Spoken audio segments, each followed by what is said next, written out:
All right. Before we stop, we talk about the last part here, how all those 2.0 and 3.0 things basically represented using different languages in computer programming or in a technical sense. Now we found that in 2.0, most of the technology used that time would be RSS, XML, and for 3.0, technology used would be RDF and ARM, right? And for that RSS here, you also find a page here. Hang on. Yeah, we also find a page here 40. We'll talk more about that as well, right? So before I talk, I'll have some extra say about that RSS and XML. Let's take a look at what RSS really for. RSS actually, if you can still remember last time when we talked about the internet service, we see it there is for news group and discussion group. So it actually happens in the world for some time. And a lot of people think it's dead already, but when you read news from the internet from time to time, you find it there actually. So let's take a look at this video and see what it is, shall we? All right. Okay.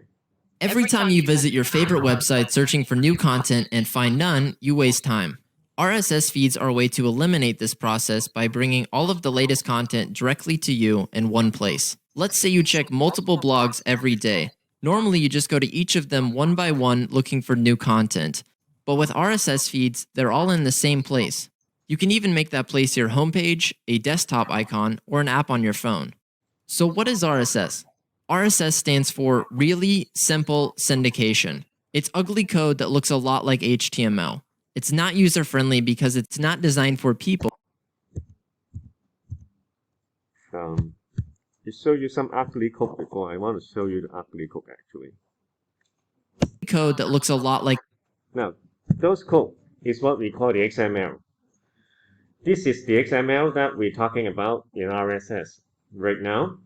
We are using some HTML similar thing to represent a text, so people on the other side of the computer will understand what it is by columns, right, or by tables, right? So this is a new technology that actually used in the past decade that used in RSS or in Web 2.0. Anyway, let's go on. HTML. It's not user-friendly because it's not designed for people, it's designed for programs. Now, it's not user-friendly, it's all machine things, right? So that's why you find this is quite foreign to you. These programs make RSS something that's pleasant to look at and easy to use, but we'll get to that in a bit. You can do a lot with RSS.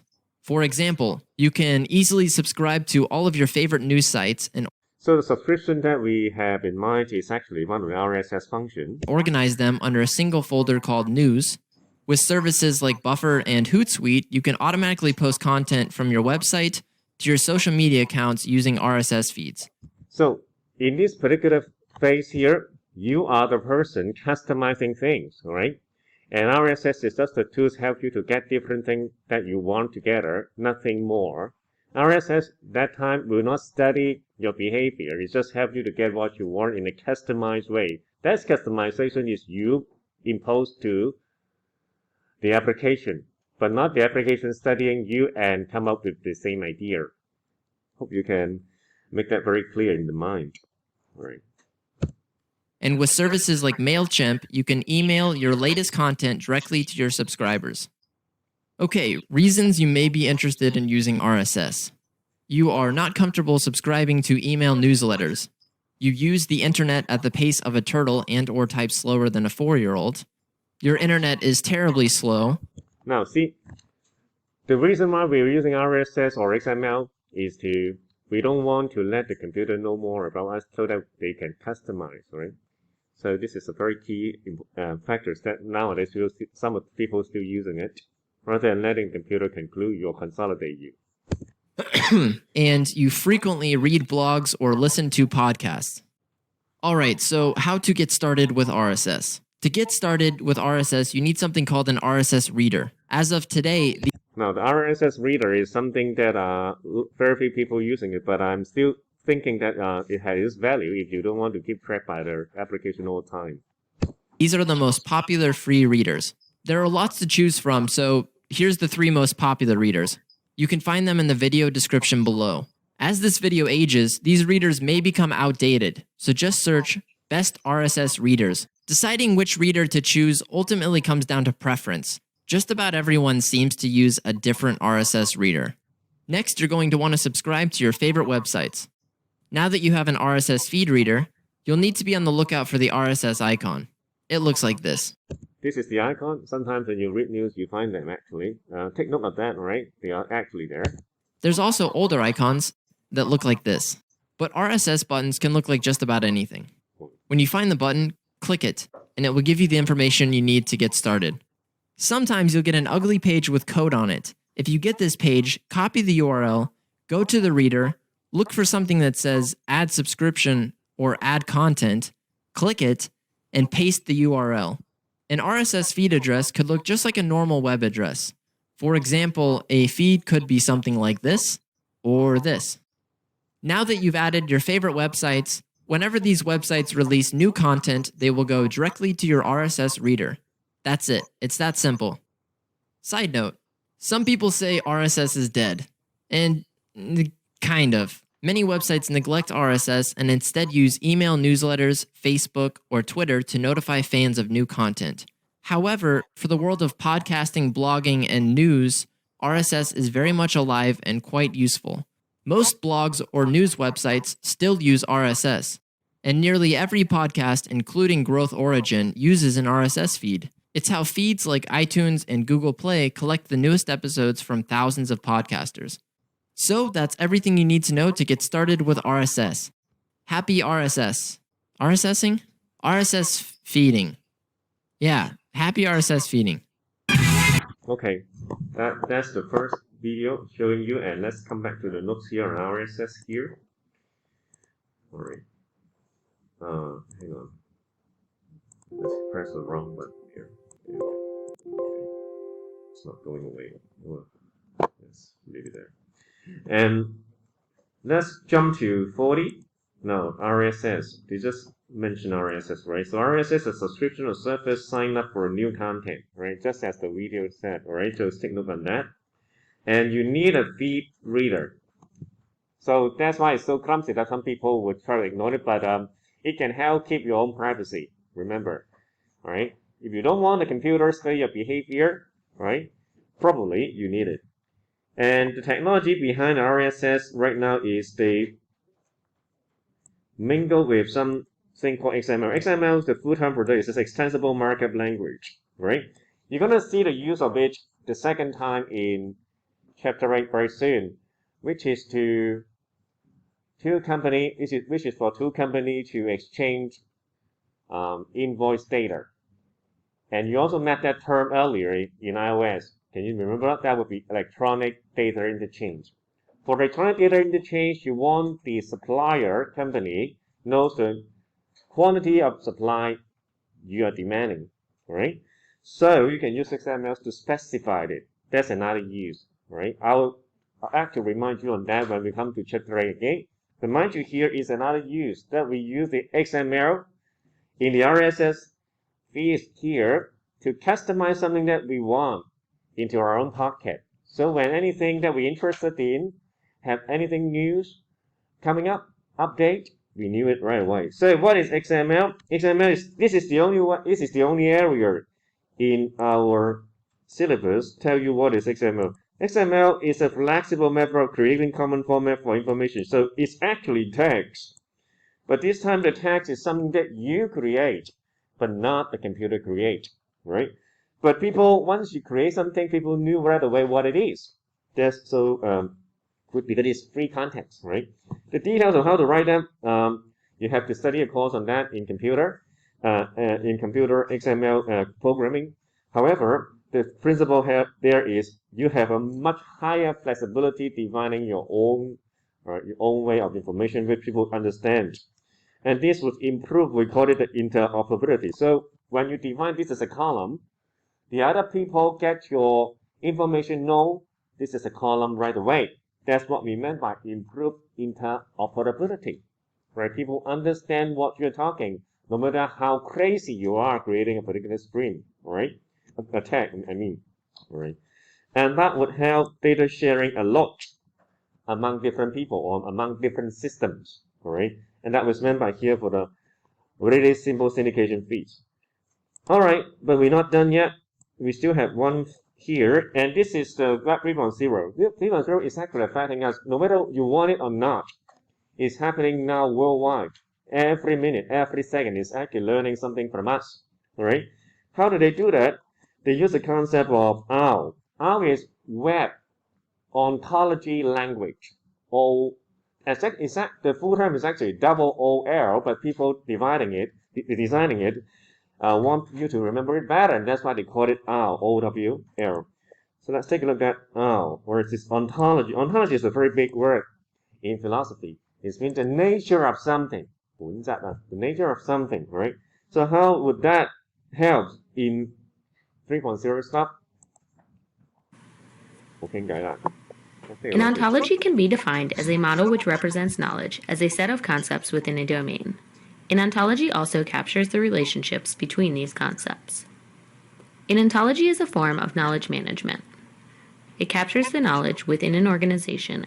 So the ontology that they talk about here in 3.0 is basically for now we are in the age of knowledge management. Now knowledge management is also a term that we're going to talk about in chapter I think it's chapter 11 or 12, I forgot. 11, yeah, 11. As a model. This model can then be queried by users to answer complex questions and display relationships across an enterprise. Today, people have access to more data in a single day than most people had access to in a lifetime in previous decades. The problem is that data is found in many different forms. All of this information, captured in many different formats, makes it almost impossible to understand existing relationships between different data. In this current environment, it is very difficult to determine how policies, captured in Word documents, relate to business processes, captured in models, and how those business processes relate to data, captured in a database. Data needs to be represented in a format that allows these types of relationships to be discovered. Ontologies capture data in a way that allows these relationships to become visible. The two standards which govern the construction of ontologies are the Resource Description Framework, or RDF, and the Web Ontology Language. So this is the two that used in Web 3.0, the Resource Description Framework and Web Ontology Language. Now you see the word is Web Ontology Language, it should be WOL, but the designer want people to remember it better, so it's basically interchange the W and O together, and that's why they call it OWL, right? So people remember it better, and that's why the symbol is also an R. Or OWL. In accordance with RDF and OWL, ontologies are made up of two main components: classes and relationships. Classes are represented as ovals, while relationships are represented by arrows. Let's take a look at a particular example. In this example, there are two classes, person and organization, each representing a real-world concept. There is also a relationship, that is, has employer. Now this is what we meant by semantic. This kind of symbol help the computer making sense of the world. They have the class and relation. Now this is the two things in the real world. Together, these classes and relationships can be combined to assert statements about the real world. In this example, the class person is related to the class organization through the property has employer. We can use ontologies to begin describing real-life relationships. For example, Todd is an instance of the class person, and Spry Inc. is an instance of the class organization. Ontologies capture the relationships between these two instances. In this example, Todd has employer Spry Inc. The combination of classes and relationships is known as a triple. A triple consists of a subject, a predicate, and an object. A triple is like a sentence. So computer that we're using right now is creating sentence to describe us. Triples lay at the heart of ontologies. They can be merged together to provide a comprehensive view of the real world within an ontology. Within an ontology, concepts are only defined in terms of their relationship to other concepts. For example, say we are describing a concept called mystery person. Mystery person has many relationships to other concepts, including gender, date of birth, race, hair color, and address. So it maybe you have many interests, right? So the computer is learning all aspects of you in this way. We can use these relationships to define the mystery person. Can you guess who it is? Ontologies through RDF and AL are designed and structured to capture such relationships. So this is what we call a framework. So everything that computer study right now using internet, they will create a framework for it. Okay, then that framework will reflect that person, and that framework that they create out of us as the user is actually a very highly sellable thing from one company, right? Studying that, right? And that company studying that, of course, would be the Facebook and Netflix that we all normally talk about, and even actually YouTube. Ontologies are also easily extensible. Rather than rewriting lines of code, new relationships can easily be added to existing ontologies. We simply add additional relationships which link person to new concepts. This process continues and ontologies are extended without disrupting the work that is ongoing or already completed. One of the most popular aspects of ontologies, in addition to capturing relationships, is that using ontologies for knowledge management is an alternative to source code. Many approaches capture knowledge and relationships established by different working groups as lines and lines of source code. This approach, while still popular, is extremely hard to manage, can be managed only by a small group of engineers who understand the code, and cannot easily adapt to changes in the environment. Ontologies present a new method in managing knowledge and capturing relationships, one that encourages more individuals to become directly involved. Using models rather than lines of code also allows ontologies to be easily modified with the changing environments.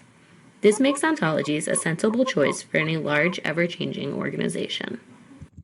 And the modern use of that OWL basically to translate all that framework into machine understandable code, right? And then the whole case get optimized, right? It is by means of changing the diagram into computer programming language directly without people writing it. And then the computer right away will know what we are doing all time. Alright, so this is the second part that I want to supplement with your notes here that you then have a better understanding, alright? Better understanding, I hope, on these, right? Even though this is only a few words here that mentioned. And then we dig down a little bit more on blogs, right? Sorry. Set here. On blogs, alright?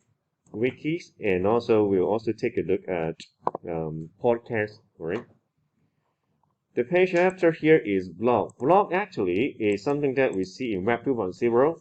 Alright, this is something that we see in Web, alright, in Web 2.0 space. And this is basically targeting on individual. Targeting on individual, alright, targeting on individual. Alright, so you can put it that way. When the concept of interacting with others, that means I have something to give you, you have something to give me back, alright, that sharing, okay? We don't know whether that's going to be successful or not. Nobody knows, alright? Before we just give one information out and people knows it, that's stop, full stop, no more, right? Now we want to see if we exchange, if that's successful or not. And so, when this concept of interacting with the others want to try during 1999 to 2008, people make use of blogs to test on people first. And people would write something about themselves, right? And then the other people would kind of follow them. Just like you right now in IG, you follow someone as well. This is actually the same concept. You follow someone.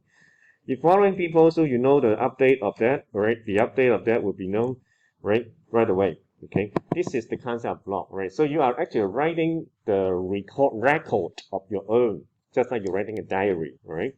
Just that this time you're not writing it on your paper diary, you're writing on a web diary, electronic diary. So people kind of follow your living habit, right?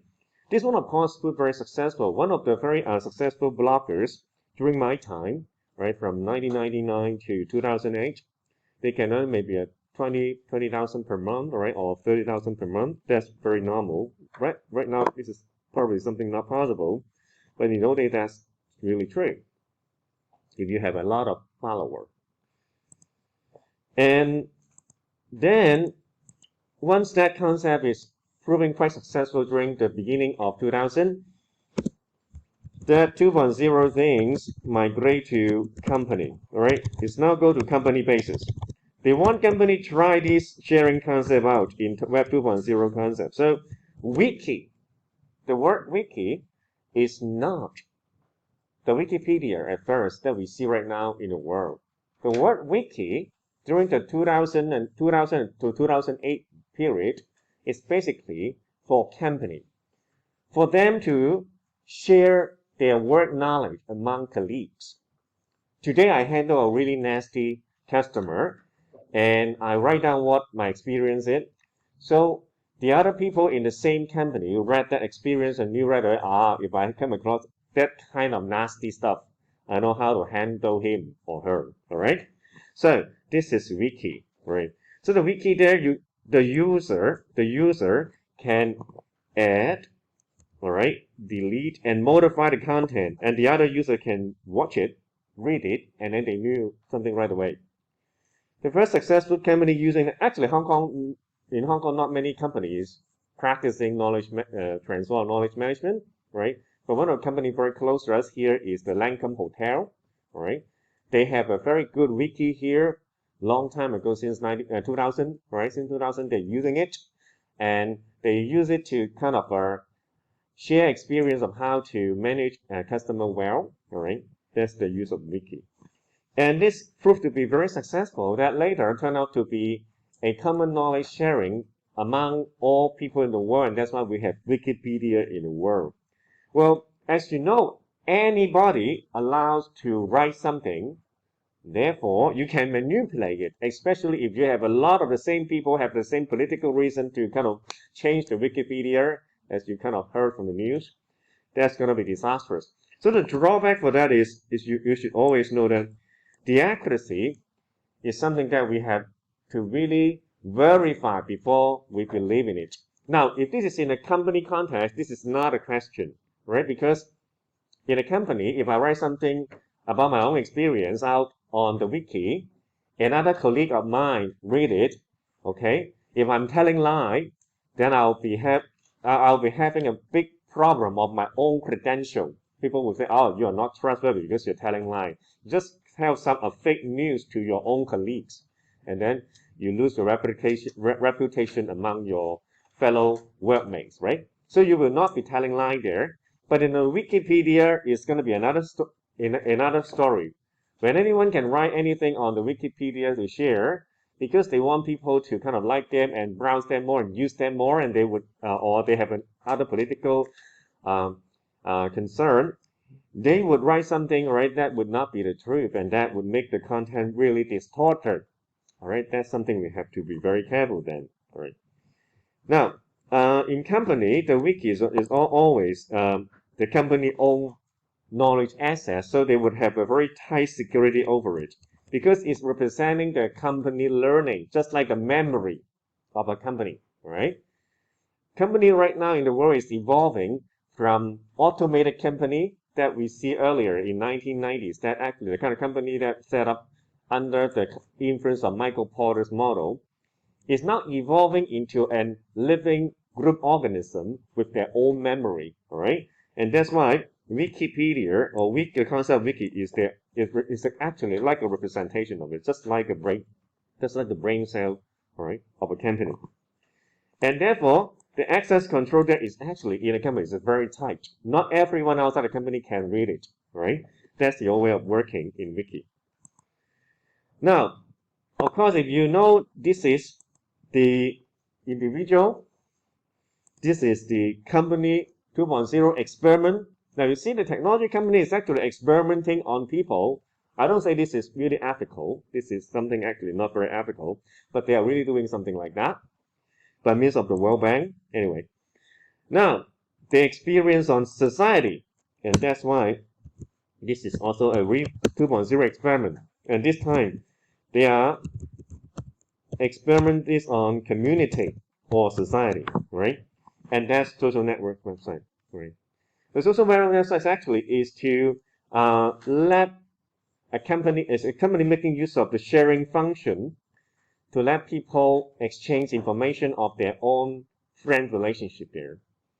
Now, this is actually, if you study sociology, it's an exchange of your social capital for economic capital. What is social capital? Social capital is your own personal network. In the old day, I know you is something very personal.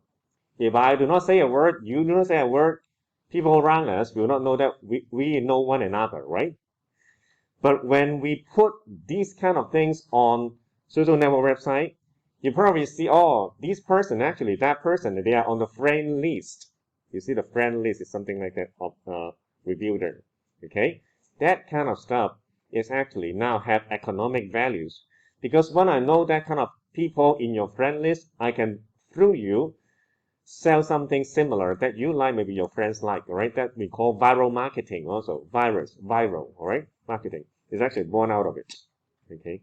So when company offering a platform for you to make friends, it's not free that because you have to exchange your private social capital and then you enjoy the benefit of convenience, right? And then they gain economic capital out of you, right?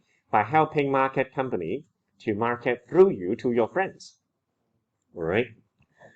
And we see that a lot of people using it, and it's turned out to be a huge success in human history, right? And it's also turned out to be a very troublesome water, right? Because some people can stir up the others and organize some movement against government, and that's why we also push government from the real world context into electronic form, and that's why in chapter 8 we're going to see that we see the government is also reducing from real world context to the e-government context, right? That's something that we have to know. And who is pushing all those movements in the world? The first movement, Facebook, Twitter, and LinkedIn basically they are the companies pushing that actually. The first social movement that triggered by social network website actually is the movement in Tunisia, I think, in Australia, and then it spread out to Egypt, and then it spread out to Hong Kong, right? So those kind of stuff is actually some of the overuse, you can put it that way, overuse of social network website, and in an extreme manner, right? So you see, these kind of things can be very detrimental at times. Now, here give you some example of social network website get promoted, and you see many of them actually still exist. Pinterest, all right, except the one at the bottom that may be fading out. All right, just give you some example that they are using, right now in the world. And that really simple indication is something that we talked about already, so we can kind of skip it. And remember, this is the only time that we talk about XML, all right? Next time, all right, in chapter 8, we'll see that again. For sure. And then we come up to something. This is the first trial.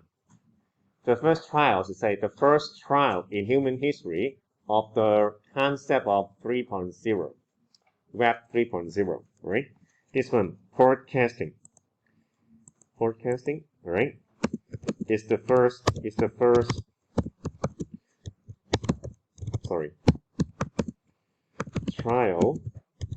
I think trial is like that, right? Of Web 3.0, right? In human history. What is POD, right? POD stands for, what is POD? Now, we always use this one to compare with another word, POD. Okay. POD stands for person, all right? Person on demand, all right? Now, person on demand casting. Now, what is we have a TV or TV the TV station now in Hong Kong, the only one is TVB, right? TVB is the last B that is broadcasting, board, BOARD, board, yeah, board. The B is broadcasting. So board means a lot of people, all right? Personal on demand means just you, all right? Now they are casting. What is casting? That means they are playing something for you to to see as an entertainment or as an info, as a as a killing time stuff activity, all right? That's casting for you, all right? So this one is casting for you just under your favorite, right? That's POD, right? That's POD. So these two have a very different concept, right? Broadcasting. When we are broadcasting, we have to live by the broadcasting schedule. For example, I am actually watching a TV series, and today is the final episode, and I have to be home early so that I can watch it. All right, that's the always of people doing that broadcasting. You have to follow the schedule of the casting, otherwise you miss it if you do not record it, right? But for personal demand casting is different. That okay, if I don't have time to watch it, I'll just put it down later. I have time, I pick it up again and watch. Right? That's why in YouTube is so good. I have a history there. Okay, last time I just watched this video up to 60 minutes, and then I still have 35 minutes to go, so I just put it down because I'm not free. And when I'm free again, I put it up and continue watching it. Yeah. So I don't really care about the final episode when it's going to be released. Just that when I have time, I can do my own entertainment, right? That would be this concept here, right? So I just kind of remove it here first and then come back here. Now, the first trial of it is on audio file. We try to see if we let the computer knows about our preference. Will the computer be able to copy our behavior to catch up something similar? For example, I like to listen to classical music, for example, and I listen to one or two classical music. Then that particular device on podcasting will based on my choosing and choose something like classical back to me, all right? That's the kind of rationale behind here. And then I can always just update it. And again, the technology used is XML. So they use XML to kind of tailor-made in such a way that this device would be able to communicate 100% understandable to the outside machine or to the outside world. Okay, and just like newsfeed, the things that they use to gather information, of what I need, for example, audio or video, will be called a collector. This collector is called aggregator. It's actually a collector, collecting everything that we need. But that collection is not a collection of the others, but a collection based on my criteria. All right, based on the machine studying my preference. Okay, and then I let them know the preference by means of an action called subscribe.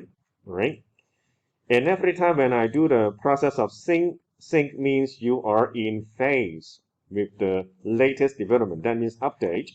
Then I get the most updated information of the things that I'm following, right? I'm interested in. Now, podcasting in audio is also very successful in people use, and that's why later is extend from audio to video, and that's why we have video podcasts. YouTube is actually one of them, right? YouTube is one of them, and we call this vidcast, right? A vidcast.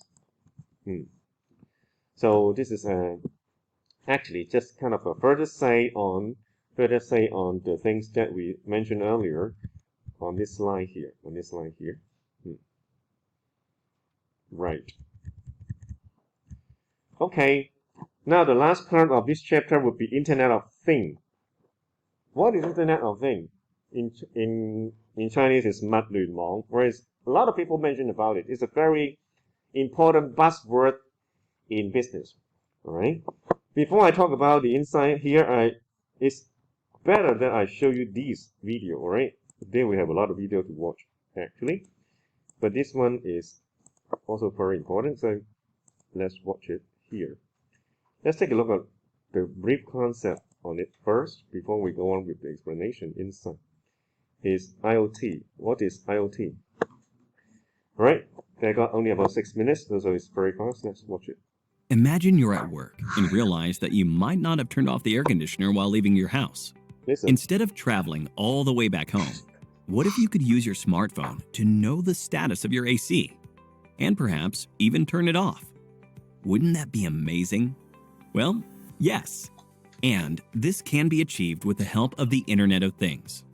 So you see, the Internet of Things, therefore, is omnipresent if you can still remember omnipresent that we mentioned in evolution of the web is 3.0 actually. This one is 3.0. So if you want another example of 3.0 that we're using and influencing us right now, that would be IoT. Until recently, access to the internet was limited via devices like the desktop, tablet, or smartphone. But now, with IoT, practically all appliances can be connected to the internet and monitored remotely. IoT is shaping the way we live our lives. It helps us get a better insight into the working of things around us. So, what exactly is the Internet of Things? IoT is a system of interrelated devices connected to the internet to transfer and receive data from one to the other. A smart home is the best example of IoT. Home appliances like the AC, doorbell, thermostats, smoke detectors, water heaters, and security alarms can be interconnected to share data with the user over a mobile application. The user can now get detailed insight into the working of the devices around him. Now this is the concept of smart home collectively. Think about it. Until recently, the internet helped people connect and interact with each other. But now, inanimate objects or things have the ability to sense the surroundings, to interact and collaborate with one another. For example, in the morning when your alarm goes off, the IoT system can open the window blinds, turn on the coffee pot for you, and even turn on the water heater. And turn on the water heater to the temperature that you desire, remember. Although all of this is fascinating, there's a lot that goes on in the background to ensure seamless functioning. From effective communication between devices to accurate processing of the data received, a lot of components are involved. Now that's involved data analytics, and that's why big data is also another buzzword that we see in the world due to that kind of a massive data amount flowing in and out from time to time among the devices. In the context of IoT devices, hardware can be classified into general devices and sensing devices. The general devices are the main components of the data hub and information exchange. They are connected either by wired or wireless interfaces. Home appliances are a classic example of such devices. The sensing devices, on the other hand, include sensors and actuators. They measure the temperature, humidity, light intensity, and other parameters. So IoT has a parameter, has a kind of a precondition here is everything that supposedly to be IoT has to have some of those receiver and sensor, right? These IoT devices are connected to the network with the help of gateways. These gateways, or processing nodes, process the information collected from the sensors and transfer it to the cloud. In other words, they have to be electronics. The cloud acts as both the storage and processing unit. Actions are performed on the collected data for further learning and inferences. Wired and wireless interfaces like Wi-Fi, Bluetooth, Zigbee, GSMs, and so on are used to provide connectivity. To ensure its ubiquity, applications need to support a diverse set of devices and communication protocols, from tiny sensors capable of sensing and reporting the desired factor to powerful back-end servers that are utilized for data analysis and knowledge extraction. To help you understand its working, let's take a simple scenario. Let's suppose you want to water your garden every time the moisture level in the soil drops. Instead of doing it manually, you could automate it using IoT. The sensors and actuators installed gauge the soil for its moisture. This information is sent to the IoT gateway with the help of communication protocols like MQTT or HTTP. The gateway significantly aggregates data and feeds it to the cloud with the help of Wi-Fi LAN. Once the moisture level drops, the system is immediately triggered and the sprinklers are turned on. However, with the information stored in the cloud, a detailed analysis like the time of the day the sprinkler was turned on, the rate at which the moisture in the soil reduces, and so on, can be done, and the report could be sent over to you on your smartphone over an app. With the improved response, monitoring, and analytical capabilities, IoT is being adopted in almost all industries and domains, opening doors to endless applications. Today, IoT is being used extensively to lessen the burden on humans. To name a few, IoT is deployed for smart homes, wearables, watches and bracelets, smart cars, smart farming, smart retail, smart grids, smart city, and smart healthcare. With such a wide spectrum of applications, the future of IT looks more promising than ever before. In 2018, there were about 23 billion connected devices, which was more than double the world population. According to experts, there will be over 80 billion devices by 2025. IoT is a vision to connect all devices with the power of the internet, always learning and always growing. Now that you have a picture of what IoT is, here's a simple question for you. Which of the following technologies is not used as an interface for a network? 1. Wi-Fi. 2. Ethernet. 3. Zigbee. 4. VPN. Give it a thought and leave your answers in the comment section below. 3 lucky winners will receive Amazon. Alright, forget about this. We don't have it anyway. I think it's basically what we want. Alright, then we extend this concept to IoE, right? We always kind of say, okay, IoT is that one. What is IoE then? IoE, well, IoT is this one, the network and the things. And the things here have electronic device, right? However, we see that the world, not everything in the world is electronics, right? Okay? We start using something like the QR code instead of a real sensor over there. So what is a QR code? QR code is actually the thing, right, that we're using, but we let it carry some of the internet or data function, right? And that's IoE, right? So that we don't have to buy a very special sticker in order to let us use some particular items, but they are still connecting in some way, all right? That's the concept of IoE here. So IoE, therefore, is an extension, therefore, always an extension of Internet of Things. Try to getting rid of it from what? From the electronic connectivity constraint, right? This is the constraint, okay? If you want to give an example, the QR code that we use nowadays is actually belongs to IoE, right? The IoE concept, right? It's like that. Right. Now you get a big picture about that, then we can go back to the notes and take a look in detail.